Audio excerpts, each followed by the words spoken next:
صل على المختار من مبر والأنبياء وجميع الرسل ما ذكر إلى يوم الدين. إخوة الإيمان، السلام عليكم ورحمة الله تعالى وبركاته.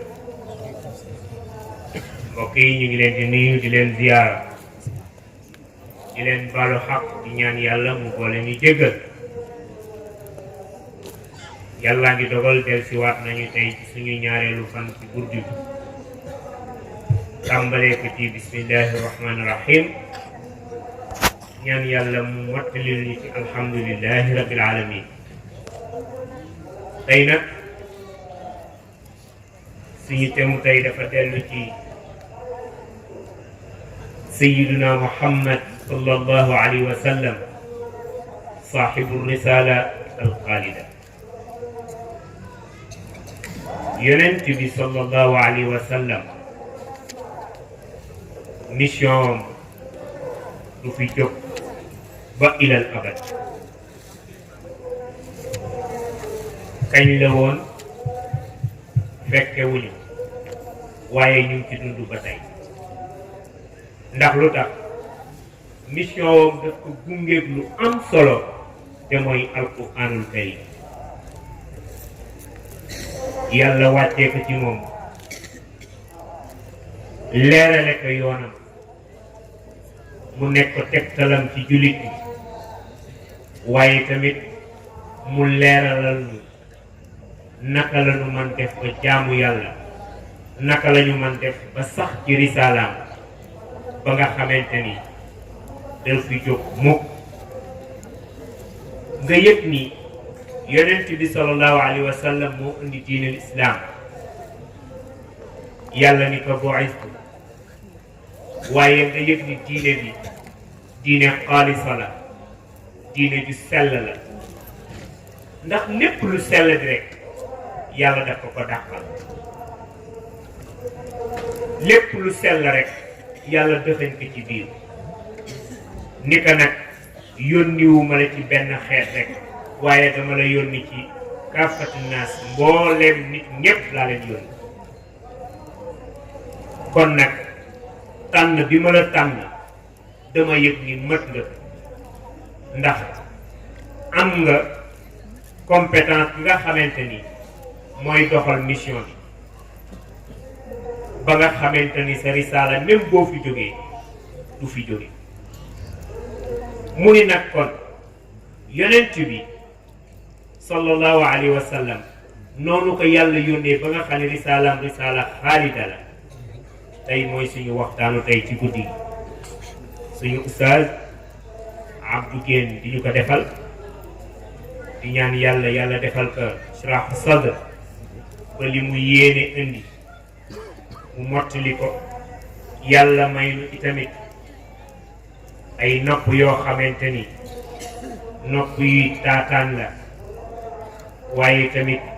mu may ñu ñu jëfe ko. xam naa tey dinañu indil risala muhammad sallallahu alayhi wa sallam alxaalida, fan la jaar ba nga xamante ni risala bi moo tax risala bi nekk risala bu sax, waaye tamit ci yan ñett la sukkandiku ba risala bi nekk risala bu sax. duñu guddal, dañu koy bàyyi rek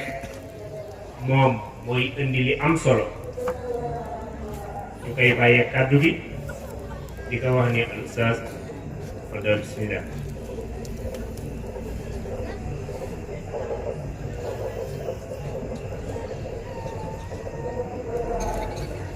أعوذ بالله السميع العليم من الشيطان الرجيم. بسم الله الرحمن الرحيم. الحمد لله الذي هدانا لهذا وما كنا لنهتدي لولا أن هدانا الله، والصلاة والسلام على سيد الأنبياء والمرسلين، سيد الكونين والثقلين والفريقين من عرب ومن عجم، سيد لولاه لا يكون فقير، سيد الذي فالله يعطي لنا المنى فلولاه حقا لا يكون فطير سيد الذي در يتيم وجوهر جسيم وإبريس الزهوف السقول سيد الذي قطب العديد المطهر رؤوف رحيم شافع ووصول سيد الذي نور الوجود مطلسم به في حجاب الجسم فهو وكيل وعلى آله وأصحابه ومن استرشد برشدهم إلا يوم الدين mbokk fi daje assalaamu aleykum wa rahmatullahi taala wa barakaatuhu ñu ngi leen di nuyu kenn ku nekk turam ak santam di leen ziyaara ci guddi gu tedd gi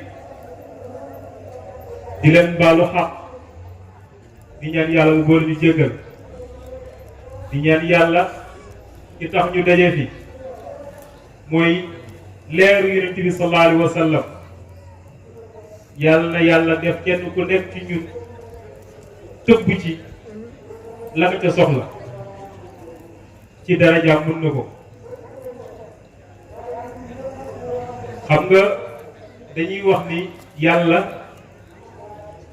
def na li mu war a def yonent bi wàcc na waaye bu ñuy wax gàmmu fii Sénégal comme ni ko Oustaz waxee woon démb dafa am koo xamante ni mooy pionnier bi te mooy Cheikh Seydil Hadji Malick te Oustaz dafa wax démb lu am solo te mooy li mu wax yonent bi sallallahu alayhi wa sallam gisagul keneen ku wax ni lu mel min kulli wasfin xamidin haada afala tafdil rajaul baraya yawma musdaxam xam nga lépp loo gis la ca gën a rafet yonent bi sallallahu alayhi wa sallam da ko làq kon bu fekkee dañuy dund ci jamono ni ko Seydi Cheikh Ahmad Tidiane Sy waxee woon kasurat asaatiru dalalati fil wara nga xamante ni tooñ dafa bëri wa diinu maabudun bi ma lam yuhmadi nga xamante ni diine kenn xamutul lu muy nuru kon benn source la ñu mën a am benn source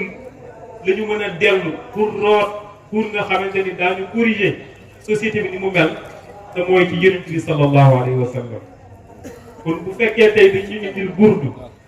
mu a nekk ay moment de purification moment yoo xamante ni day sellal xol moment yoo xamante ni day yàqali xel kon mënuñu lu dul def di sant ki nga xamante ni moo ñu permettre loolu moo tax Seydil Hadji Malick ba léegi nekk ci ziar boobu xam na ni jikko yonent bi moom rek moo mën a corriger mbir yi moo tax mu ni kon nag kaay leen gàmmu si ala azimu laylal wiladati xisbatan ida lam yakun nax wala xaraami udul bu fekkee ni rek jaamu yàlla moo ko tax a jóg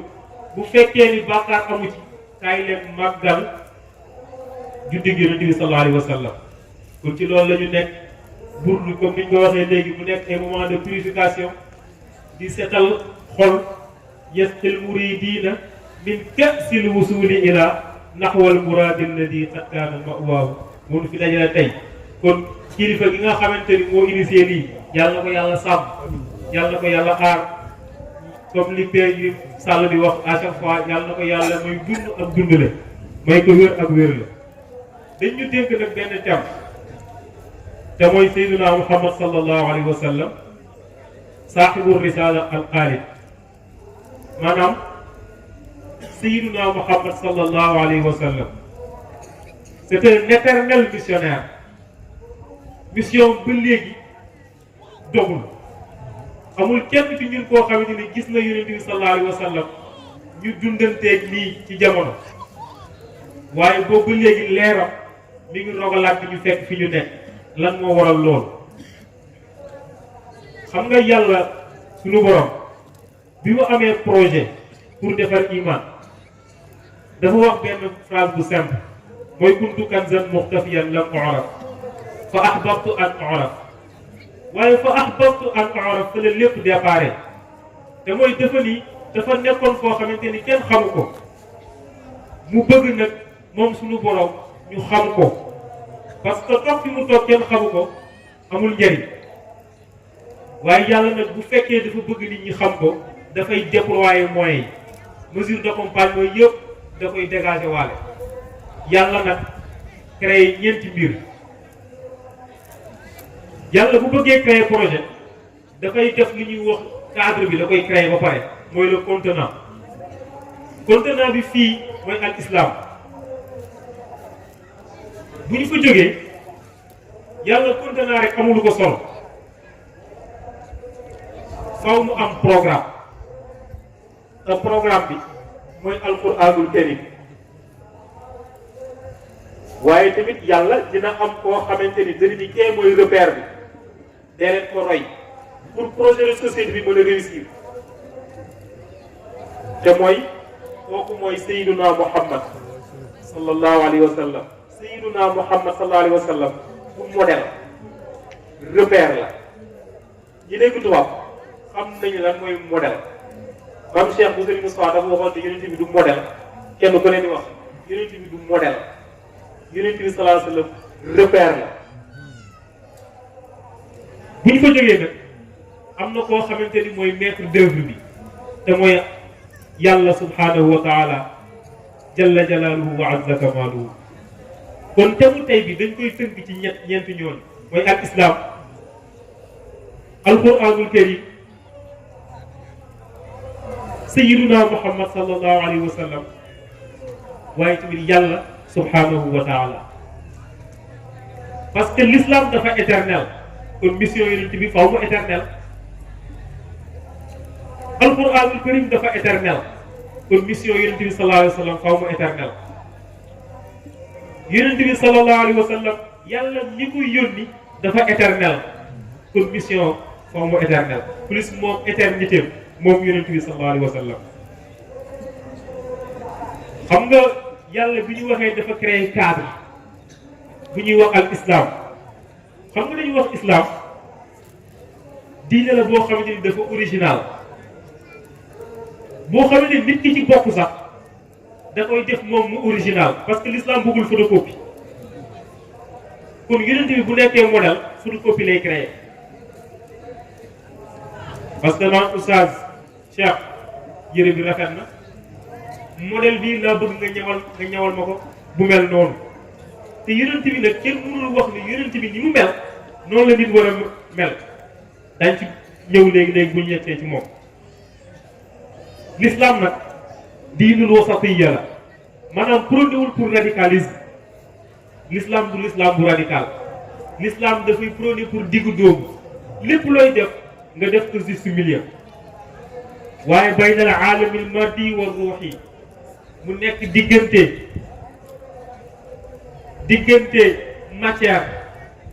ak esprit yàlla dafa bëgg mu am tawazun maanaam équilibre di am benn bañ a raw sa morom parce que bu benn bi rawee moromam rek moo di ngay gis nit ki jàpp ni àndut ak xelam wala nga gis ko yéene ko sarax mooy ñi nga xamante ni jàpp nañ ni ci kaw rek la ci suuf bokku ci am na ñi nga xamante ni jàpp nañu suuf rek la ci kaw bokku ci kon tawazun boobu l'islam benn salle de sport la boo xamante ni boo fa yàggee di entraîner tawazun boobu da koy def ci yow beneen bi tamit mooy daf koy def ci diin ak daaru maanaam ci àddina ak ci alaaxira parce que Seydi Cheikh Ahmad Tidiane Sy Al Maktoum moo waxoon ni haadihi li tarbiya wa tilka li raax maanaahuma fi lxayri wal ixsaan wa jacalta dunya alaalamina shaqiqatan li jannati alulya li kulli maani maanaam ñaari tawaasun yi ngay boole pour mën a def équilibre bi yonent bi sallallahu alayhi wa sallam wala islam daf ñuy prôné à ce que ñu mën a def tawaasun boobu mën a def le juste milieu moo tax yonent bi sallallahu alayhi wa sallam nga xamante ni mooy borom weer bi moo tax mu ni wabtaxi fi ma aataaka allahu daar al axir wala tansa nasibaka min ad-dunya maanaam dundal sa àddina ba mu mel ne doo dee waaye defaral sa àllaaxira ba mu mel ne tey ngay dem kooku ku mënul def équilibre diggante ruux ak madda wala diggante àdduna ak àllaaxira mënoo réussir loolu te alquran nag wala islam benn salle de sport la boo xamante ni dañ fa war a dugg di entraîner entraînement yi du dara lu dul tasbihaat yi du dara lu dul li ñuy digal ak yi ñuy tere ñu koy bàyyi bu yàggee nga am tawaasun boobu moo tax Serigne Moustapha daf ñu jàngal ñett yu am solo te bu ñu duggee ci salle de sport bu islam di entraîner pare ñett yooyu la ñu war a décrocher benn bi ci njëkk mooy ruuxul idrak sens de perception maanaam bu ma gisee mbir mën naa ci xam loo xamante ni kenn waxuma ko mooy lees waxul te loolu yàgg di am connexion ak sa borom moo koy permettre nit mu am ko. am na lu ñuy wax ruuxul idrak mooy sens de mesure am nañ soo ruuxul taadul mooy sens de mesure ruuxul idrak mooy sens de l'équilibre équilibre bi ñu tuddoon léegi islam dala ciy formé à ce que nga am sens de perception nga am sens de l'équilibre waaye nga am sens de mesure mooy lépp lu ne nga am ci tawaazu kon islam loolu la ñuy jëriñ beneen bi tamit li nga xamante ni yàlla tànn na ko diineel islam yàlla dafa wax lu leer te dafa ni ëllëg yawmal xiyaam du ma nangu benn diine bu dul diineel islam du ma nangu benn coach bu dul yonent bi sallallahu alayhi wa sallam du ma nangu benn programme d'animation bu dul alquranul karim kon bu fekkee ñun dañu tënku ci loolu am coach am salle bu ñuy defee sport am benn lu ñuy benn feuille de route pour ñu mën a def suñu animation yàlla ni bu ëllëgee du ma nangu beneen diine bu dul diine boobu te diine boobu nag yàlla dafa ni kenn du ci propagande parce que dafa baax lu baax kenn du ko propagande kon diine islam li ñu war a xam mooy képp koo xamante ni yonent la te mu ñëw te mu dalee ci yonent yàlla aadam ba ci sayyiduna muhammad sallallahu alayhi wa sallam islam nga doon doxal l'islam moom nga doon doxal xam nga yonent bi sallallahu alayhi wa sallam dafa wax ni man ak yonent yi dafa mel ni benn tabax la boo xamante ni benn brique moo ci manqué te brique boobu sax pourtant ñu ngi ko bàyyi sa point ba mu ni moom bi mu ñëwee nag moom moo doon brique boobu kon al yawma akmaltu lakum bi ko yàlla di wax yàlla dafa déparé ci yonent yàlla aadam ba ci sayyiduna muhammad sallallahu alayhi wa sallam kon ñun ñëpp yonent bu fi nekkoon ñu nangul yonent boobu ci l'islam nga dugg yonent bu fi nekk ña ko topp nangul ko ci l'islam nga bokk yonent bu ñëwoon nag ña la topp wala ña nga jamonoonteel nanguwul li nga doon te ne xanaa dañuy dellu ci yonent bu jiitu ba kooku nekkoo ci l'islam kon l'islam ci yonent yàlla aadama la commencé ba ci sayyiduna muhammad sallallahu alayhi wa sallam kon islam jar nañu xam lan mooy appartenance u islam ñu ne l'islam laysa da'watun arabiyyatun aw ajamiyya l'islam amul appartenance arab yi rek moomuñu l'islam waaye ñi dul arab rek moomuñu l'islam l'islam ñëpp a ko bokk yaakaar naa nag wax bii mën nañ ko dégg bu ñuy jàng Seex Seydi El Hadji Malick parce que Seydi El Hadji Malick du naar nit ku ñuul la te li mu wax ci yonent bi kenn waxu ko dem na sax bañu la bu fekkee da nga bëgg jàng yonent bi sallallahu alayhi wa sallam bul jël oto bul jël avion bul jël gaal bul jël bato toogal fii ñëwal Tiwaawan ma wax la kan mooy yonent bi sallallahu alayhi wa sallam yaa ghaa'isal bahri lil asdaafi indiya asdaafun biha durratun a'la min al jalali kon buñ ñu waxee ni l'islam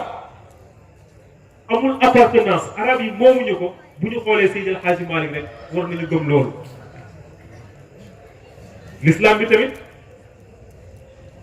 waa penk moomuñu ko bàyyi waa soowu moomuñu ko bàyyi waa penk. l'islam ñëpp la. képp ku bëgg lu baax képp ku bëgg def tazkiyatu nafs tazkiyatu ruux l'islam bi sa l'islam la. waaye l'islam bi tamit kenn du ko jagoo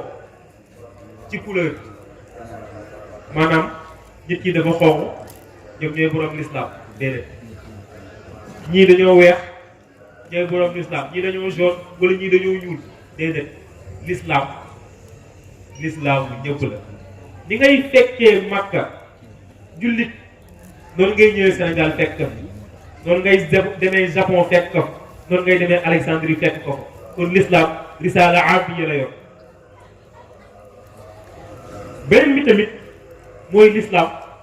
kenn du ko attewoo ci réew mi moo ko moom wala réew ngale. xam nga mooy li Seyd Cheikh Ahmad Tidiane Sy Al Maktoum waxoon wala xawma Serigne Muniru Sarr mu ni waa Makka ñooñu gën magu démb waaye ñoo leen gën magu tey. bu fekkoon suuf rek lañuy def appartenance ni ku bokkul suuf sàngam l'islam jagu la kon li mu wax nii du ko wax. kon innaha daawatul aalamiya benn risaala bu universelle la benn mission bu universelle la yonent bi sallallahu alayhi wa sallam yoroon. mission boo xamante ni importance am mooy tabax pas-pas bu sell. importance am mooy wax xam-xam bu leer. importance am mooy fexe képp ku ko yaakaar mu dugal la ci monde tawhid ak monde taqdis. maanaam képp ku yaakaar yonent bi sallallahu alayhi wa sallam nga mën a dund ci tawhid bu set becc waaye mën a dund ci taqdis. loolu moo doon mission bu islam parce que yàlla moo ñu ko andil mu wax léegi muy cadre bi mu ñu créé cadre boo xamante ni dafa bëgg ruux yëpp di béll dafa bëgg ruux yëpp am épanouissement. kon l'islam amul appartenance ni de sexe ni de race ni d'ethnie amul benn appartenance comme niñ ko waxee léegi mission bu universelle moom la yonent bi sallallahu alayhi wa sallam yoroon. moo tax islam bu ñuy ñaan ci biir diine dañuy naan rabbana atina fi dunya xasanatan wa fil axirati xasana. maanaam ci lu ñu nekk moo xam ci biir ci kaw àddina la moo xam àllaaxira la yiw rek la ñuy ñaan te sëñ Moussa nee na yiw mooy li yàlla nangu mooy yiw. kon bu fekkee dañuy dund loolu di dund ci sellte boobu di dund ci li nga xamante ni Yonent bi sallallahu alayhi wa sallam moom la ñu gàccal mooy aqida bu leer mooy xam-xam bu set mooy tamit tawxiid boo xamante ni bu dëggu la ku ko dund fii mel na ni yaa ngi fi dund aljanna. aasha qawmun fi jannati al ard lamma jaawaru al xaq wal xaqiqata fiha. kon l'islam bokk na ci objectif yi mu am dafay dëgëral wala dafay yee conscience su nit parce que nit bu fekkee da nga bëgg yóbbu ci boromam da nga koy jàngal. nit boo ko jàngalu xamul boromam boo nee da nga yóbbu ci yàlla da ngay wax li la neex rek. moo tax ñu ni ku jàngul seetaane waaye ku jàng te yarewoo ku jàng te yarewoo seetaane ku yaru te jàngoo tàppet nga. yàlla bëggul tàppet yàlla bëggul seetaane yàlla péncam acteur la ci bëgg. moo tax Serigne Moustapha à chaque fois mu ñuy indil ay moddu xam-xam yu ne pour bëgg fu ñu nekk ñu mën fa doon ay acteur. yàlla ko yàlla gën a sàmm. bu ñu jógee ci l'islam boobu nga xamante ni cadre la bu yàlla créé waaye it faw ñu wax ci borom bi nga xamante ni moom dafa éternel parce que yàlla éternel moo tax yonent bi sallallahu alayhi wa sallam mën a éternel waaye moo tax mission yonent bi sallallahu alayhi wa sallam mën a éternel te yàlla subhanahu wa taala nag ci niñ koy xamee mooy def ay tafakkuraat di xalaat ci li mu bind di xalaat ci li mu wax xam nga bu ñu jàngee Ibnu Ashir te maam Cheikh wax ni méthode am moom la Maodo préféré dafa ni yajibu lillahi wujudi wal xidam kadal baqa wal xina mutlaq al am wa xalfihi li xalqihi bila misal wa waxdatun zaatin wa wasfin wa fial wa qudratun iradatun ilmul xayaa sam'un kalaamun basirun zi waajibaat te mooy yàlla dafa war ci moom la maam Cheikh waxoon ni yàlla dafa jëkk yonent bi sallallahu alayhi wa sallam dafa jiitu nga noonu la ko waxee wax waaye yàlla boroom kàttan la am nga seen histoire dafa nettali benn histoire bu am solo am enseignement bu am doole te mooy dafa wax ni dafa nekkoon ci néeg bi di liggéey bi mu génnee mu delloo bunt bi mu ñëw bi mu dellu see fekk ñu tijji bunt bi nee na ki ma nekkal ci kër gi ma laajte ni nga xanaa yaa indi bunt bi mu ni ma déedéet est-ce que du ngelaw li nee na waxatuma parce que nan laa fiy nekkee du xuloog ngelaw mooy yàlla dafay bind lu sew loo xamante ni mën na xëy suba lu sew loolu la lay booleel mu alak la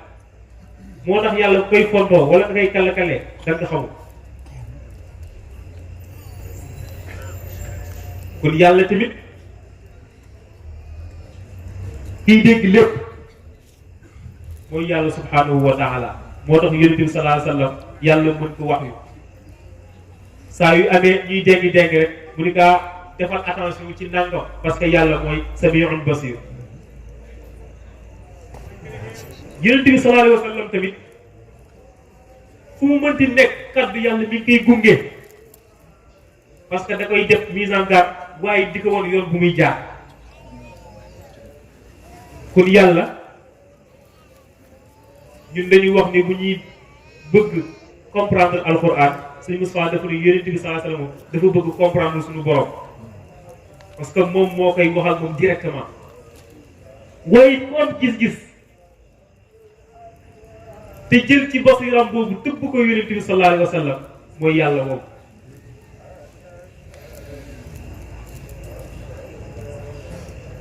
kon yàlla buy wax ci alquranul karim afala yanzuruna ila al ibili kayfa xuliqat dafa bëgg ñu comprendre ko buy wax arrahmanu allama alquran xalaqa al insanu allamahu al bayan dafa bëgg ñu comprendre ko kon yàlla moomu le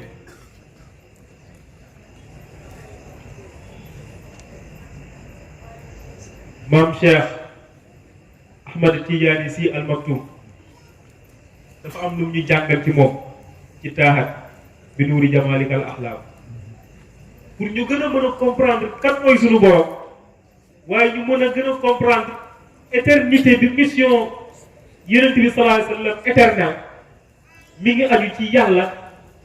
éternel bi mu am te mooy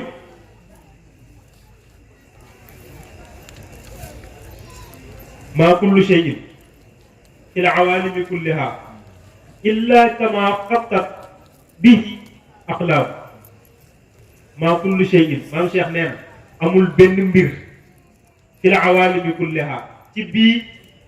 planète amul benn mbir boo xamante ni mi ngi fii am lu dul ni yàlla moo ko bind ci xalimaam kon ñun sax yàlla moo ñu bind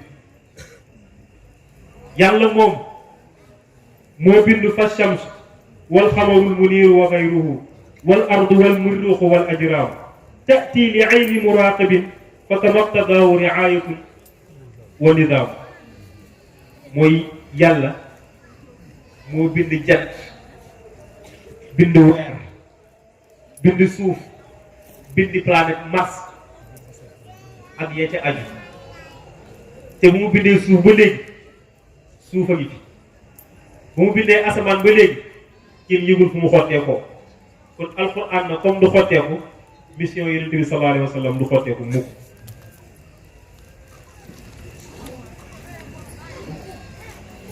maam Cheikh continué di wax ni man naasu yàlla de grandeur yàlla lay wax mal akwaam mal malaul ladi fil jawwi mal aflaq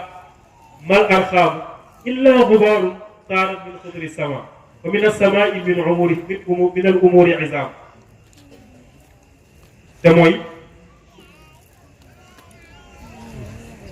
amul benn nit wala planète wala lépp loo xamante ni ñu ngi ci biir wala jaww ji wala aflaak yi lu dul ni ñu ngi dox ci ndigalal yàlla subhanahu wa taala bu nee leen taxaw leen ñu taxaw bu nee leen continuer leen ñu continuer kon kookoy yàlla subhanahu wa taala moo tax ahkamta sayral xalqi lil hadafi alladi ajazat bi darki tawiyihi lxukkaaw kon nag yàlla comme moo def loolu yëpp yàlla suñu borom comme moo def loolu yëpp kenn ku dul moom lottu na ci indi lii comme ni ko yàlla subhanahu wa taala indi kon li ñuy wax rek mooy yàlla subhanahu wa taala huwa al awwal huwa al axir moo njëkk moo mujj yàlla moomu njëkk moo def yonent bi sallallahu alayhi wa sallam mu jiitu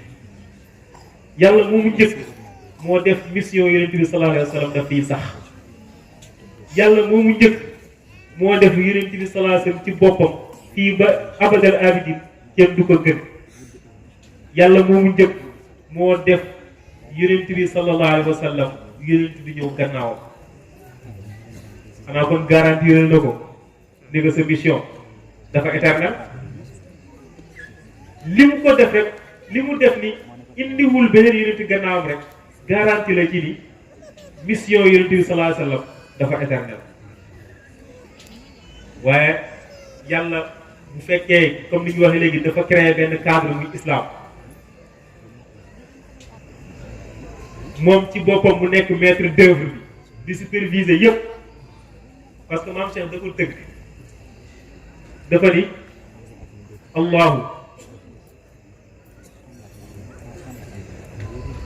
fawqal kull fiiha waxdahu wannaasu taxta liwaa'iha akfaaw yàlla moo nekk ci kaw ñëpp waaye yàlla nag bu fekkee dafa créer cadre dana indi programme boo xamante ni ci la nit ñi di mën a doxee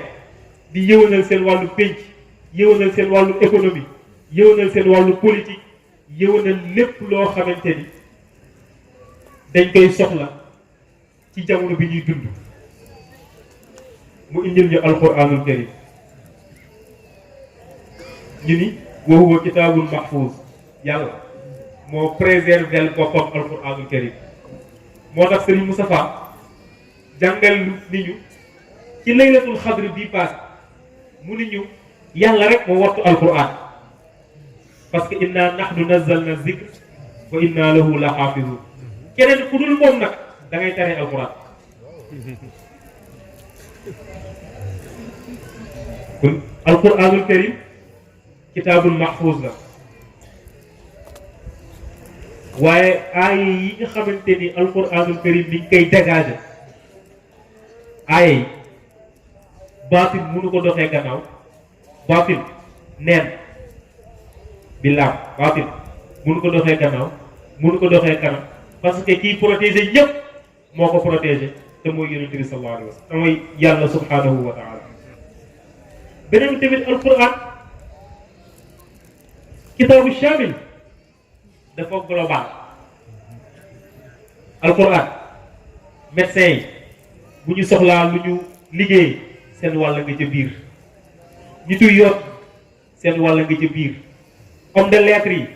seen wàll nga ca biir bépp xam-xam boo xamante ni ñu ngi koy dundee ba ci ilmul aflaak mi ngi ci biir alquranul karim kon téere la boo xamante ni dafa global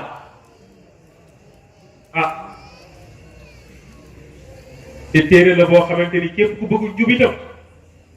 mën nga ko utiliser mu jubal moo tax yàlla wax alif lam mim zalikal kitaab laa rayba fiihi hudan lil muttaqin mu ni téere bi ma andi nii amul sikki sàkk ni képp ku bëgg jub wala ku bëgg bàyyi xel sa borom boo ko jàngee def tadabbur bi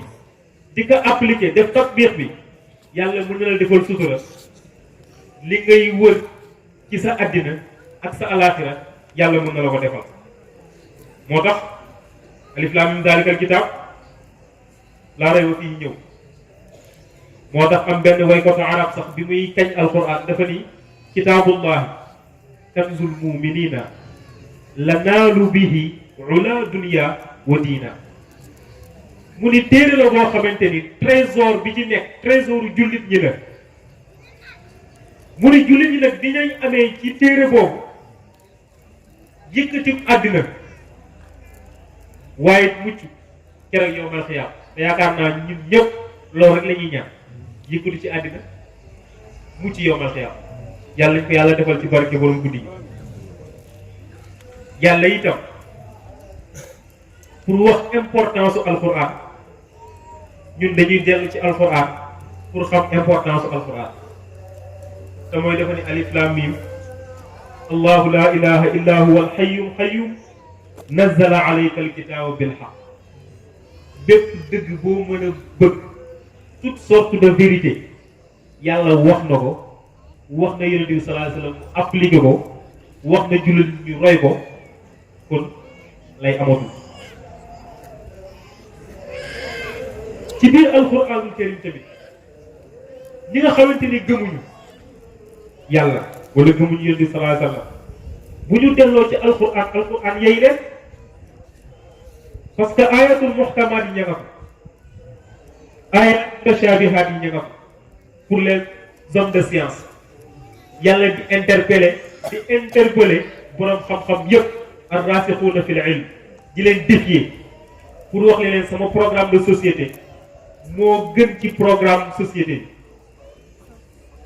li ma proposé bi àddina commencé ba bi muy jeex amul kenn ku koy proposé moo tax Musaylamatul Kazzaab bi muy bëgg toppandoo Yonent bi sallallahu alayhi wa sallam dafa xamul lu xew naan alfiilu mal fiilo wa maa adraaka mal fiilo di caaxaan yoo xamante ni yow bi koy wax sax xam ni di kàcc mu leer na leen yow da ngay kàcc te sa kàcc yi rusoo ci moo tax Yonent bi sallallahu alayhi wa sallam lu ne daj ko lu ne moo tax lu waay daj rek nekk muñee ngir moom kon alquranul karim dañuy wax ni c'est le livre d'Allah c'est la révélation authentique téere yàlla la boo xamante ni révélation bi mu am benn melul ni moom xusuusi yàlla am alquranul karim dañu wax inimitabilité du Coran kenn mënu ko toppandoo ku koy bëggu toppandoo yow sa bopp yaay ridiculiser sa bopp dañ naan bu ñu gisee Musaylamatul Kazzaab muy toppandoo aaya yàlla yi dañ naan kee xanaa bopp bi neexul parce que li muy wax kenn xamul li muy nuru ci noppu nit ñi alquranul karim dañuy wax ni am na clarté am na cohérence et la préservation éternelle mu dellu suñu tem tey alquranul karim leer na macha allah cohérent na logique na waaye yàlla sàmmal na ko boppam ba kenn du ko ruur le Coran source inépuisable alquran source la boo xamante du jeex mukk lu waay soxla ci àddina ak ci àllaaxira alquran mën na ko jox alquranul karim rappel de l'ordre divin alquranul karim lan la yàlla bëgg wax ko yonent bi mu jëfe ko mu wax ko njaboot gi ñu topp ko alquranul karim guide et bonne nouvelle pour les croyants dafay jubbanti waaye di ñu xabaar ci li nga xamante ni moo war a ñëw ak li nga xamante ni moo passé parce que waskur mi ngi ci biir alquran fees na ci dell alquranul karim avertissement la accablement la pour les mécréants ñi nga xamante ni gëmuñu alquran mi ngi leen di artu alquran mi ngi wax ak ñoom pour ñu mën a jëfaat seen toogaay moo tax Cheikh Seydil Hadji Cheikh Maam Cheikh Ahmad Tidiane Sy Al Maktoum wax lugatun atat min hadratin qudsiyatun wa lisaan kulli muallimina yaxkiina kulli muallimi yaxkiina maanaam alquran baat yi sax fa mu jóge du fii ba nga jógee ci hadratul qudsiya parce que alquran li Maam Cheikh di wax ku ko jàng di nga xam ni lii loo gàtt xel xam nga ni nit waxu ko yàlla sunu borom moo ko wax yàlla nag xam nga li indo yi di wax yàlla dina wax waaye kenn du dégg baalam Moussa ba ko doon jéem tam dëkk xurba jalaalihal alaam waaye indo yi dañuy wax ni on n'entend pas la voix de Dieu sur terre mais il est là toujours présent à travers sa justesse yàlla li muy tëral di ko doxee moo lay wan ni mi ngi fi teew waaye du kàddu bu muy wax kon alquranul karim mi ngi noonu hada huwa alquranu yantiqu billadi yuyi bi nuuril huda kulla mujalladi képp ku féeteerlu soo jàngee alquran mu war la yoon képp ku tëral su jàngee alquran mu war la yoon ndax la xam nga Maam Cheikh dafa wax bu simple dafa ni moom dootul juum nit ñi di nga critiquer mu ni parce que du ma juum parce que alquran mi ngi fi ñu ne yonent yi dañ daan juum mu ni parce que boobu alquran masalagul ñëwagul mais bi alquran ñëwee nee na moom dootul juum kon alquran dafa dépassé temps dépassé espace moo tax imaamul Busiri bi nga xamante ni burda moom lañ doon jàng léegi wax lam taxtarib bi zamanin wa hiya tuxbiruna an maadin wa an aadin wa an iram bépp situation bépp phénomène bépp circonstance alquranul karim da la koy indil sur la table nga mën a xam noo mën a xam nga mën a xam nooy def projet économique bu mu mën a nekk pour développer réew mi ngi ci biir alquran projet sociétal bu mu mën a nekk pour développer pénc mi ngi ci biir alquran projet politique bu mu mën a doon mi ngi ci biir alquran kon nag ñoo ci des bu ñu jëfee alquran wàcc buñ ko jëfewul li ñuy dal di ñu dal rek moo tax am koo xamante ni ku honnête la te tubaab la te mooy Lamartine dafa wax ni alquran jàng naa waaye moom rek laa gis benn aaya bu ne mën nga ci bind loi mën nga ci bind discours pour mu jëriñ tout un peuple moom Lamartine te du jullit kon alquranul karim kenn ku nekk ci ñun war ko bàyyi xel war ko def programme Maam Cheikh nag dafa ni bu fekkee defoo ko programme xanaa nafar rek moo la ci intéressé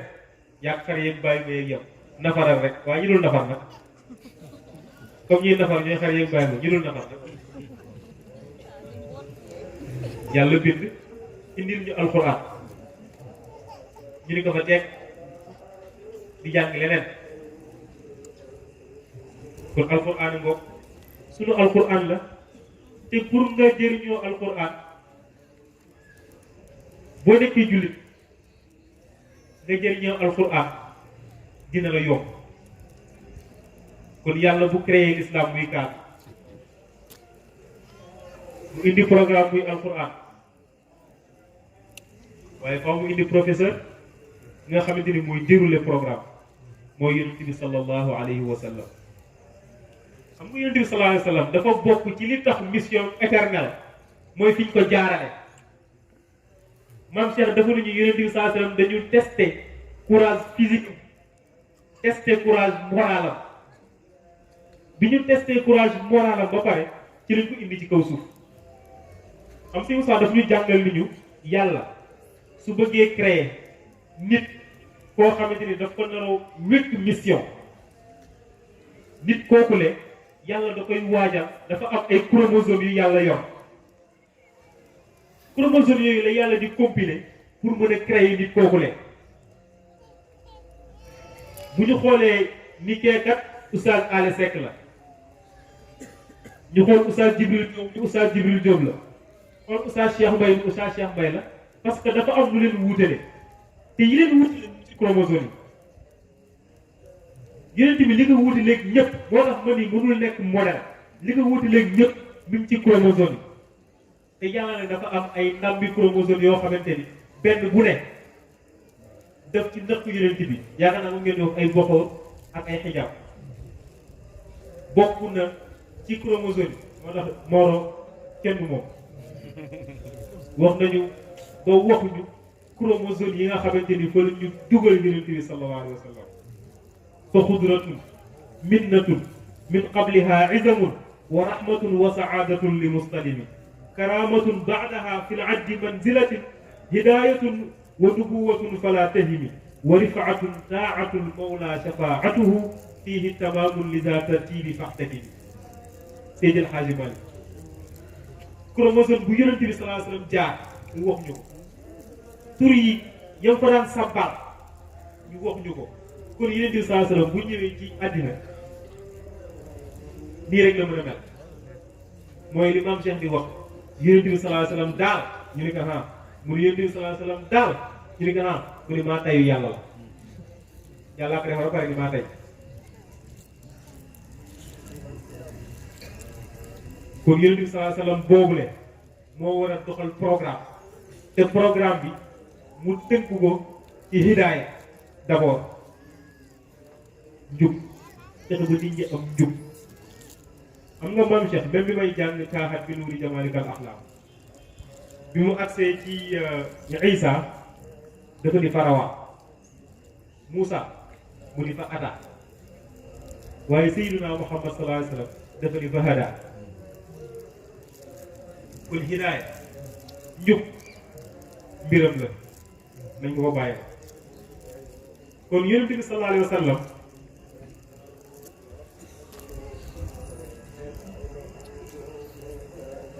bokk na ci li tax mission éternelle mooy mission bi indi dafa global waaye tënk jamono mooy tënk temps waaye mu tënk espace waaye mission li tax yonent bi sallallahu alayhi wa sallam jóg mooy mu def prise de conscience fexe ba nit ñi mën a comprendre seen borom fexe ba nit ñi mën a comprendre voyage bi li leen fi indi lan la mën a comprendre également dañuy dellu su ko defee yàlla dina leen mat yàlla jàmm moo tax wa maa arsalnaaka illaa kaafatan linnaas. Dieu a authentifié la mission du prophète sallallahu alayhi wa sallam kon yàlla moom moo ñuy wax ni moom moo jox yonent bi sallallahu alayhi wa sallam mission te yàlla ku mu jox mission dina la accompagner moo tax ci alquranul karim tilka ayatullahi natluha alayka alkitabu bilhaq innaka la min al mursalin yonent nga innaka la min al mursalin yonent nga te comme maa la yónni nag dinaa la préserver beneen bi tamit yàlla wax feneen ci beneen aaya maa asaabaka min xasanatin fa min allah wa maa asaabaka min sayyiatin fa min nafsik wa arsalna linnaasi rasula waaye wa kafa billahi shahida yonent bi salaa sallam missionnaire la kan moo ko def yàlla kan moo ko seede yàlla moo ko yónni moo ko seede keneen bu seede wu sa problème beneen bi tamit mooy alquranul karim yàlla da ciy porter message boo xamante ni ay avertis wala yonent bi salaa sallam yàlla da ko gàcc mission boo xamante ni dafa ne ko dama lay jox mission boo war a propager fépp fu nit mën a nekk Oustaz wax na ko léegi day kaafatan linnaas dañ ko yóbbu fépp fu nit mën a nekk fexeel ba mu jot mission bi wala yónnee bi bu ñu jëlee benn aaya yaasin wal qur'aanil hakiim innaka la minal mursaliin yàlla feddali na mission bi mu jox yonent bi sallallahu alayhi wa sallam ba tàyyi bu ñu xoolee Isa ibnu Maryam nga xamante ni moom moo doon dernier prophète avant yonent bi sallallahu alayhi wa sallam di ñëw Isa moo déclaré extrait de naissance bu yonent bi sallallahu alayhi wa sallam te mooy wa iz qaala Isa ibnu Maryam yaa bani Israil inni rasulullahi ilaykum musaddiqan lima bayna yaday min at-tawrat wa mubashiran bi rasulin yati ismuhu Ahmad. pourtant Ahmad la ñuy wax de lan moo tax mu ñëw tudd Muhammad sallallahu alayhi wa sallam dañuy jàngal ñaar ci daara ji dañuy wax ni Muhammadiya moo am ak Ahmadiya. Muhammadiya état la Ahmadiya état la Yonent bi sallallahu alayhi wa sallam dafa wax ni am naa ñetti mbuus yoo xamante ni yàlla jox na ma benn bi dafa ni naa ko jox jaam yëpp benn bi daf ma tànnloo waaye benn bi dafa ni ma naa ko téye man te mooy Ahmadiya. kon Ahmadiya bi Isa di déclarer extrait de naissance bu Yonent bi sallallahu alayhi wa sallam dafa fekk ci état bu Ahmadiya ci baatu Ahmadiya boobu ñu baal ma waaye moo tax sëtam Cheikh Ahmad Tidiane Sërifil Fatimi yéeme parce que daf daan wax kullu ma faada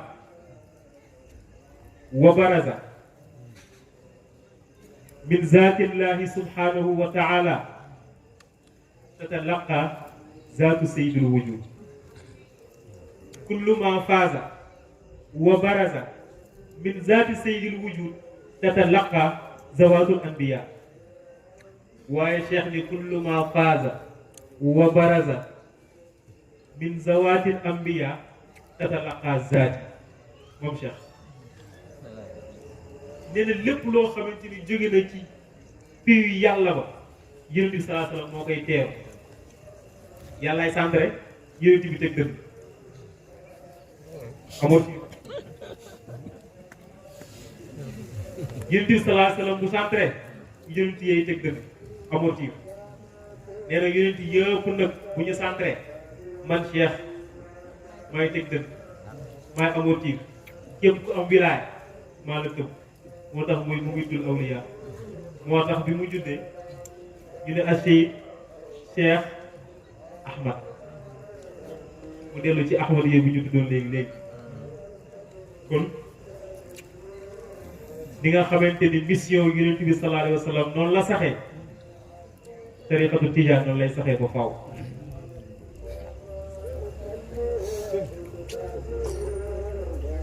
beneen bi tamit mooy bokk na ci liy éterniser wala liy tax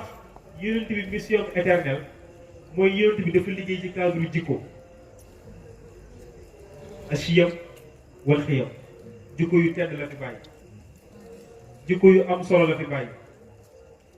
waaye jikko yoo xamante ne tamit kenn amul lu mu ciy sikki sàkk lu mu ciy déng-déng wala lu mu ciy corriger moom la fi bàyyi moo tax yàlla sax duñ koy tagg wa innaka la ala xuluqin azim jikko yooyu bi fi bàyyi moo tax mission éternelle waaye wax na it adabani rabbi yàllaa ma yar ma def yitte noonu ñu Oustaz jàngale woon ahsana ta'dibi ngir rafetal sama yar Yonent bi sallallahu alayhi wa sallam tamit Oustaz wax na ko démb mooy muhaarabal awwal fii jinsi yi bokk na ci li tax mission éternelle wala bokk na ci li tax jikko yi fi indi ñu éternel Yonent bi al muhaarabal awwal fii jinsi yi mooy c'est le guerrier en premier degré xam nga ñun li ñu am tendance guerrier mooy li ngay gis nit koo xam ne fekk bu la def na ko ci àddina jël lu mu moomul jël jigéenu jaamur lu ne ñu ne nga léegi yaay guerrier te boo xoolee bi ci biir mooy tàppet parce que guerrier mooy ki nga xamante ni sa morom yëpp mën nañu def lu bon yow nga muñ ko ngir yàlla ak yàlla mi la bind rus boobu kooku mooy guerrier. Yonent bi sallallahu alayhi wa sallam musharraul kaamil fi ummatihi jàmbaar na bu mag ci xeetam. Yonent bi sallallahu alayhi wa sallam wal xiyaasul maahir fi rëhtihi. Yonent bi sallallahu alayhi wa sallam mooy nattkat bu mag ci jub. Yonent bi sallallahu alayhi wa sallam wal xatibul baliix fi jaalisihi mooy orateur bu éloquent. Yonent bi sallallahu alayhi wa sallam mooy ku dëggu te wóor ci askanam. Yonent bi sallallahu alayhi wa sallam mooy ku am xel te yeewu. Yonent bi sallallahu alayhi wa sallam mooy ku maam ci lépp lu mu gouverner. lépp lu Yonent bi gouverner daf ciy doxal ak maam. Oustaz wax na dem li mu wax digganteem ak Fatima. Yonent bi sallallahu alayhi wa sallam mooy père de famille boo xamante ni bu ñeewanti njaboot la bu ñeewanti njaboot mooy Yonent bi sallallahu alayhi wa sallam. parce que xam nga nit ki nga xamante ni moo joxe dépense ci këram ñu fàtte nga añ te bu ñëwee du ko kaas xanaa xamuñu ni loolu mooy jàmbaar ngay joxe dépense ñu fàtte la reer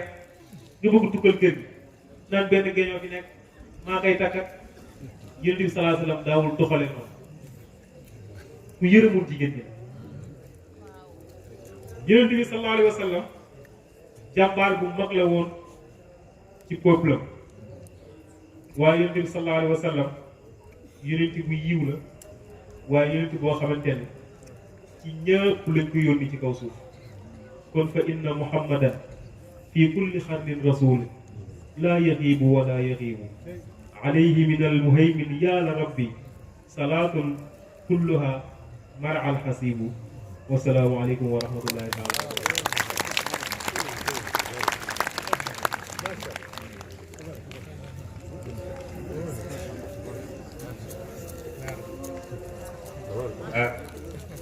mu mel ni mat na amatuñu luñ ciy teg ndax li mu waroon wax yépp yàlla may na ko israa sadra bu mu andi ko jazakallahu anna xayr. li mu wax ci yonent bi sallallahu alayhi wa sallam nag ñun mën nañu ko dégg ndax jot na ko expliquer. gis nga yonent bi ñëw na léegi ni fa rawaa ci Muusa fa ataa ci Isa. xam nga ki ñëw commencé te àggalewul kooku mënul defar lu jafe wala boobu li mu bëgg defar du ko man defar. ki ñëw commencé woo mais da nga doon bëgg àggale mais mënoo àggale kooku li ngay defar du jafe. waaye yonent bi sallallahu alayhi wa sallam dafa ni ko yow jàppal ni bu'istu li utammima makaarimal axlaaq parce que li ma soxla ci xeet bi équipe bu normal boobu équipe football bi yow yaa ko man def. mu ni ko lu tax mu ni ko wa maa xalaqtul jinna wal insa illa liya'buduni parce que war nañu man nekk ci kaw suuf ma yëg ni ñii samay jaam lañu parce que nuru nañu ma. mu wàccee yonent bi sallallahu alayhi wa sallam mu accompagné ko ak alquranul karim ni ko nag comme yow yaay entraîneur doxalal dontelee am na ñu nekk ci touche bi di compte alkafiruna almunafiquna almuzabzabin ñoom ñëpp ñu ngi commencé contre entraîneur bi ci tic-tac yi muy teg. mu ne ko demal rek et parce que alquran mooy sa programme te du juum parce que du jaawale li mu def daf ko teg fu leer te dana la yóbbu ba nga àgg ëllëg. muy nemma di defar iqaamu salaat itaau zakat sawmu ramadan ibadat mahda yi ibadat gayru mahda yi muamalaat yi adl sidq ihsan ba nga xamante ni équipe bi jag na mu génnee ko nag ka zar'in axraja shatahu fa aadarahu fastaxlada ala sawa yujibu zurraa li yaxida moomu kufaar gars yi commencé yee seen gibi mais kii kon lii la doon defar parce que discours bi ñu ko jox moom la peeg moom yonent bi sallallahu alayhi wa sallam moo tax Abdou wax na ko te kat yàlla dafa ni ko dama bëgg parce que ñee dañu perdre seen repère parce que qad ankaru bil wahyi wal wahyi alladi adla bihi al mawla tanzira parce que dañ ko perdre kon il faut nga delloo si leen mu ne ko lu ma leen di delloosee mu ne ko wali dalika shajaati sama bi nuuriha fi ata saada mooy équipe bi parce que kay tasuuqal jiilaa am na ñuy ñëw ñooñu ñoo war a xool ci ñi fi jaaroo pour mën a defar mu ne ko nag yow yonent bi boo defaree ba jiital sa équipe wali kay tara taxdu niyaaxa li xawdiha waaw parce que wali kay tura tujaddidu li risalati ma biha loolu foog mu am moo tax yonent bi ni ko defar naa léegi ba mu jàpp yàlla al yawma akmaltu mu ni ko gàcce nga laam waaw góore waay mu ni ko waaw sama gannaaw na mu ni ko déedéet mais yow am nga adjoint moo tax mu indi xalifa moo tax mu tëjee ko léegi ni ko fa inna muhammadan fii kulli xarni rasulun bul jàpp ni mission bi dafay jeex même sa équipe boobu mooy continuer laa yaxiibu wala yaxiib équipe bi kenn du manque ñëpp ñooy kii parce que ku dem keneen ñëw ku dem keneen ñëw ku dem keneen ñëw parce que say adjoint ñu ngi fi woon di xool li nga doon def tic-tac bi nga doon def yëpp ñoom mën nañ ko parce que ñoo doon sa adjoint mu mel ne oustaz wax dëgg yàlla matal na yàlla na la yàlla lafal ca làq la fa yàq eggul bàyyi la sa keppaaru kilifa kontaan nañu lool lool lool foofu la ñuy tëjee ci jéggalu ndax li mu indi mat na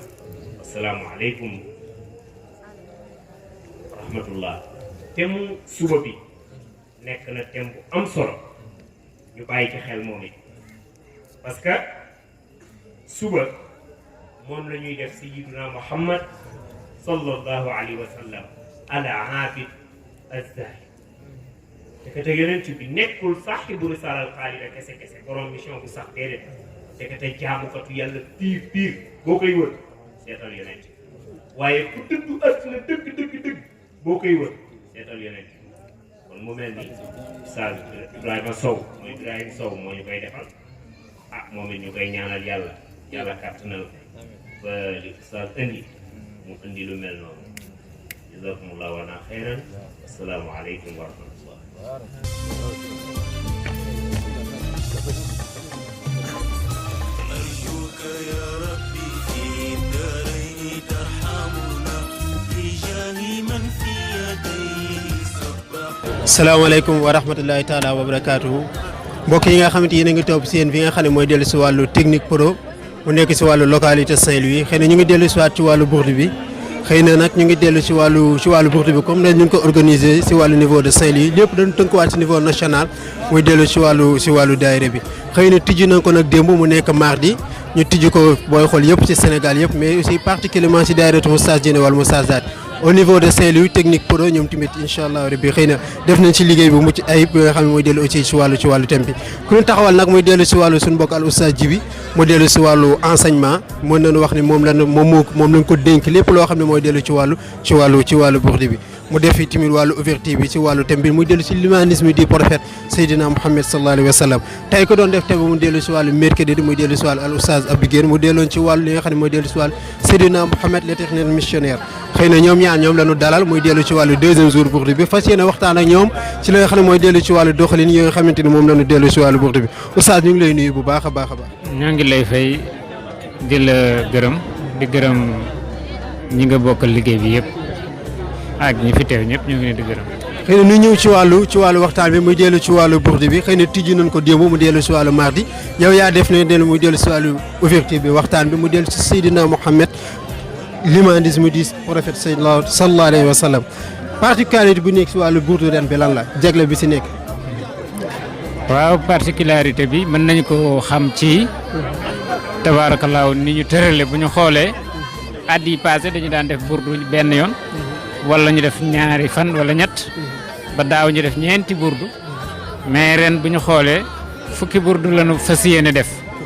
loolu nag di ndigal lu jóge ci suñu kilifa Cheikh Seyd Mouhamadul Moustapha Sy ayyadahu Allahu wa nasarahu wa raa loolu li ko waral mooy ndono gi nga xam ne moom la fi maam Cheikh El Hadj Malick bàyyi sëriñ Babacar Sy di ko dundal ba mu fi jógee sëriñ Cheikh Ahmad Tidiane di ko dundal radiyallahu taala anhuma sëriñ Moustapha toll ci war jël mission boobu gën ko améliorer kon loolu day wane ne kon ci lépp la war a feeñ te mooy yëpp war a beesaat yëpp war a am yokkute loolu tax sëñ Moustapha lii sax benn jéego la rek des na yeneen jéego incha allah yu ñëw yu war a gën a yokku ba ñëpp xam ne mission Seydina Muhammad benn mission la te du ñaar benn mission la te du jeex ñi mu fi bàyyi itam mat nañu ko sëkk ay ndon bàyyi mën nañu ko sëkk muy dellu ci wàllu xëy na yow buñ la gisee rek suñu xel day dem si wàllu enseignement bi muy dellu si wàllu thème yi nga xam ne moom lañ tënk wax na lu fukk la muy dellu si wàllu yoo xam ne war nañ ko def boobu léegi fukk yooyu yëpp du ñàkk ne kon day am thème léegi thème yi dafa dellu si niveau national mu ñëw wala yéen da ngeen tënkuwaat ci leneen loo xam seen liggéey maadallah ñun fa sunu yéene di tënku ci sunu xalaatu bopp wala sunu bëgg-bëggu bopp parce que tënku rek dafa firi lépp te taalibe dafay tënku moo tax bi suñu kilifa joxee thème yi bi ñu wooyee dañu dem wuy ji bu ñu demee déglu sunu nopp ak suñu xel thème yi ñu nu jox ñu ñëw defe ko bëgg ko defe ni ñu nu sante ba fa sunu kemtalaayal kàttan mais du nu sos du nu tàmbali lenn loo xam ne lii joxuñu nu ko. moo tax léegi suwaay yi si wàllu thème bi xëy na temps bi da ko dul maye. mais suwaay yi si wàllu thème yi. yi nga xamante ne moom ngeen dégagé ak cible ndax dafa yem si wàllu enseignement rek. wax da ngeen xool kenn ku ne domaine bi mu faañ fu mu gën a xamee ngeen jox ko thème bi. waaw loolu daañ ci xool kenn ku ne domaine bi mu gën a xam. ak itam milieu sax bi nga xam ni daañu fay déplacé yenn saa yi daañu ci séddaale loolu ndax Serigne Moussa moo waxoon ash-shakhsul munasib lil makaanil munasib bu ngeen deetee def thème kenn ku nekk nañu xool place ba nga xam ne moo dëggoog moom nit ñi muy waxal ñan nit lañu ndax moom mën na leen convaincre su ko defee loolu yëpp dañ ciy tenir compte ci bu ñuy def suñu thème tànn bi it paasewul Seydina Muhammad kenn lañ ci rax muy Cheikh El Hadj Malick te kooku lu tax nu andi ko pour wane dégg soppam ci Seydina Muhammad muy Cheikh El Hadj Malick radiyallahu taala te wax na ko muy dellu ci wàllu thème yi kon dañuy ñëw si commencement mu dellu si thème central bi. te yow yaa ko def démb ban jàngat moom la ñu mën a def ci thème bi. waaw thème bi ñun sax dañu ñëw rek tënku bëggoon nañu wane ci thème bi dayoo bi nga xam ni niteeg Seydina Muhammad tol nag sallallahu alayhi wa sallam nga xam ni ñëpp la jox cër wane na yërmande sunu borom ci kaw suuf ndax yàlla moo ni ka yéen moo ni jullit ñi yónni naa ci yéen min anfusikum yonent boo xam ne azizun alayhi ma anitum béygal xarisun bil muminina raufur rahim maanaam lépp loo xam ne lii soxla julli yi soxla woon nañu ko ci yërmande moom xër na ci mu jox leen ko moom yonent bi kon ar rafatu wa rahma bi nga xam ne yàlla moo ko moom jagloo ko mu tibb ci tudde ko yonent bi raufur rahim loolu moo wane woon ñu ni kon niteem daañu ko indi pour ñu xam ni moom avant nubuwa bi ñëw dafa fekk mu préparé ko parce que yàlla daf ko préparé ca teel wane ni moo gën ñëpp balaa nubuwa ñëw su ko defee kon loolu la ñu doon wane ci tàmbe bi muy thème bu am solo boo xam ne yàgg na fi jaar waaye dafay thème boo xam ne dafa ëmb thème yi ci des yëpp waaw thème yëpp dafa nekk thème boo xam ne dafa ëmb thème yi nga xam ne moom moo si des yëpp ñuy fàttali ne ba tey yéen a ngi si wàllu technique pro bu dellu si wàllu localité Saint-Louis ñoom aussi ñoo leen di proposé après interview bi nga xam ne da nga koy amal chaque jour après li nga xam ne mooy dellu si wàllu thème bi nga xam ne mooy thème bourde bi loolu moo delloon si wàllu ouverture bi tey nag ki nga xam ne moom la ñu see mu dellu si wàllu mbokk al oustaz Abdou Guène moom moo doon def deuxième jour muy dellu si wàllu mercredi bu doon waxtaane Seydina Mouhamed sallallahu alayhi wa sallam l'éternel missionnaire Abdou xëy na gannaaw bi leen nuyoo si wàllu niveau technique localité Saint-Louis dañ lay bàyyi nga nuyu. waaw salaamaaleykum maa ngi leen di nuyu kenn ku nekk di nuyu ñi ngeen di liggéeyal di leen sant également ci invitation bi. xëy na dañuy ñëw si wàllu waxtaanu tey bi rek xëy na ñu gis ne dégagé benn enseignement boo xamante nii bu mucc ayib la muy dellu si wàllu yonent bi sallallahu alayhi wa sallam tey ana bañ jàngat moom ngay def si wàllu waxtaan bi. waaw liñ ci mën a jàngat rek mooy comme dañu dénkoon benn waxtaan buy wax yonent bi sallallahu alayhi wa sallam naka la nekk l'éternel missionnaire jullit bu ne wala mustarshid bu ne war na comprendre que ni yàlla bu waxee benn mbir daf koy jagleel ay mesures d'accompagnement yàlla moo fi indi islam te l'islam comme dafa éternel yonent bi sallallahu alayhi wasallam tamit mënul nekk mission mënul nekk loolu dafa éternel comme yàlla it moom mi bind moo fi nekkoon ba kenn nekkulee moo fiy nekk bi fi ñëpp jógee mooy mën nañu comprendre que ni moom yàlla dafa éternel kon mission yonent bi sallallahu alayhi wasallam dafa war a éternel alquranul karim bi nga xamante ni mooy programme bi moom it alquran bi dafa éternel parce que wax nañ ko léegi imam Boussiri wax na ko que ni l'islam bépp question boo xamante ni ñi jiitu xalaatoon nañ ko wala ñi ci lu ñu toll wala ci yi di ñëw alquran indi na solution bi kon li ñuy wax rek mooy ñu gën a fonkaat alquranul karim gën a fonkaat l'islam bi waaye gën a jëlaat yonent bi sallallahu alayhi wasallam xam ni kenn du moom tekk ci kaw xam naa loolu mooy jàngat bi ñu mën a def ci waxtaan bi. ci biir jàngal bi ci biir waxtaan bi xëy na bi nga doon dégager thème bi ndax mën nga gis ni tey ni nga doon joxee leçon bi ñi nga ko doon jox tey ñu ngi koy jël. waaw parce que xam nga thème man d'habitude bu ma koy bind damay bind li ma xam rek mais nan laa koy waxee su ma ñëwee ba toog laa koy xam waaw kon boo ñëwee ba toog ci ngay xool mbooloo mi waaye tamit ak ton bi ni ñu koy yëkkatee ni nga koy wàññee yooyu yëpp lu ñuy xam la mais bu ñëwee ba ci mbooloo mi ci loolu lañ koy xam waaye alhamdulilah sëñ Moustapha yar nañ ci loolu ñuy def ay programme depuis Tourou Kade jóge fa di ñëw programme guddi aljuma ñoom oustaz ñi encadré ñu ci programme xadaratul juma kon lépp tey luñ fi wax moo xam lépp loo xam ne ni dafa baax kon oustaz mi tey luñ koy gërëmee lépp bare na nag loo xamante ni dafa dëng parce que xëy na dañuy wax ne rek ni yoon bi ngeen tegu baax na ñu gën a làbbali rek lañ ñuy wax moo tax félicitation ak yooyu waaye lépp loo xamante ni wax nañ ko fi tey oustaz ñii ñooñu ko doon tàmmal di ñu jox ay thèmes xadara ñu ciy wax di ci wax ba tey yàlla dogal ñu yegg si fii tey kon ñu ngi koy sant di ko gërëm moom it yàlla bàyyi ko ci keppaaru kilifaam ak képp fu mu ko bokkal. xëy na wax na ko mu dellu si wàll ñaari mbokk yi nga xam ñoom la dalaloon mu nekk ñaari fanu burdu yi nga xamante ni si lañu toll mu dellu si mardi ak aussi mu dellu si wàllu mercredi oustaz wax na ko démb moom moo defoon ouverture bi Abdou tey moom moo def wàllu waxtaan bi nekk ñaari waxtaan yoo xam ne yu am solo la incha allah noonu la ñuy continuer ba suba incha allah ci jeudi bi daanu ñëw aussi si troisième bi muy dellu si wàllu troisième jour bi xëy na thème buy jàll muy dellu si Seydina Muhammad sallallahu alayhi wa sallam al abid az-zahid muy dellu si le serviteur l'accès xëy na loolu oustaz Birahima aussi dañ si ñëw bu suba après rek gannaaw yooyu yëpp aussi daan ko mën a dalal mën a xool lu ñu ko mën a tënkee ba mbokk yi aussi mën ko jëriñu fii nga xam ne mooy technique pro bu localité Saint-Louis muy dellu aussi si wàllu liggéey bi nga xam ne ñu ngi koy doxal ñuy ñaan ñëpp aussi ñu continuer aussi di abonné si site bi comme aussi ñoom tamit ñu ngi ko tuddee asalaamaaleykum wa rahmatulahi taala wa barakatuh